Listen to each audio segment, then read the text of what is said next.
Assalamualaikum warahmatullahi wabarakatuh. Sahabat MDP TV yang dirahmati Allah, Al-Kisah. Pada suatu hari, ada seorang kakek tua yang memiliki pohon pepaya dengan kondisi berbuah matang. Pohon pepaya itu dirawat dari kecil hingga tumbuh besar dan menghasilkan buah. Akan tetapi, buah yang dihasilkan dari pohon pepaya tersebut sangat sedikit. Posisi pohon tersebut dekat pagar yang bersebelahan dengan jalan raya. Pada keesokan harinya, sang kakek pemilik pohon berniat untuk memetik buah yang selama ini ia rawat. Namun siapa sangka, ketika ditatangi, ternyata buah pepaya tersebut sudah hilang beberapa biji. Seketika sang kakek kembali ke rumah dan terlihat murung. Sang istri yang melihat keadaan tersebut merasa heran. Masa hanya karena buah pepaya yang tak seberapa harganya bisa sekecewa dan semurung itu?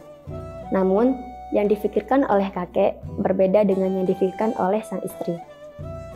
Ia memikirkan begitu kasihan terhadap seorang pencuri yang harus menunggu sampai tengah malam sekaligus penuh usaha, hanya untuk mendapatkan beberapa buah pepaya.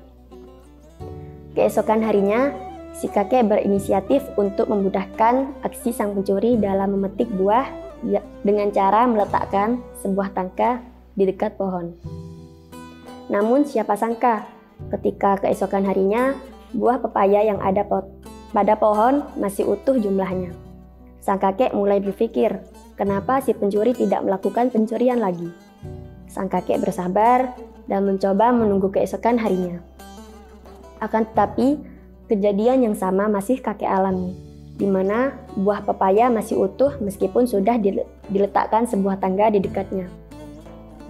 Hari esoknya, kakek kedatangan tamu seorang pemuda yang belum pernah ia temui sebelumnya. Pemuda tersebut membawa beberapa pepaya matang. Kemudian diberikan kepada kakek dan meminta maaf. Pemuda tersebut menjelaskan bahwa dirinya lah yang mencuri pepaya milik sang kakek.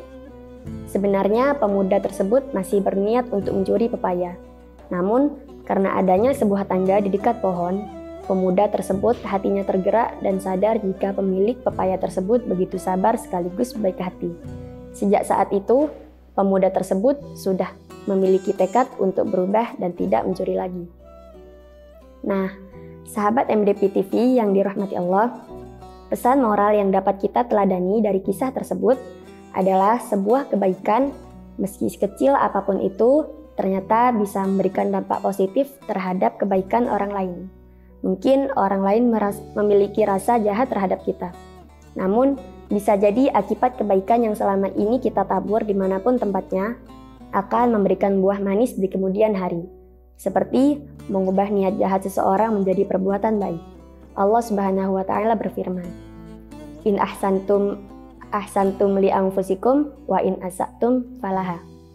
Apapun bentuknya, kebaikan pasti akan memberikan hasil yang berdampak positif kepada kita. Jadi, jangan pernah bosan untuk berbuat baik kepada sesama.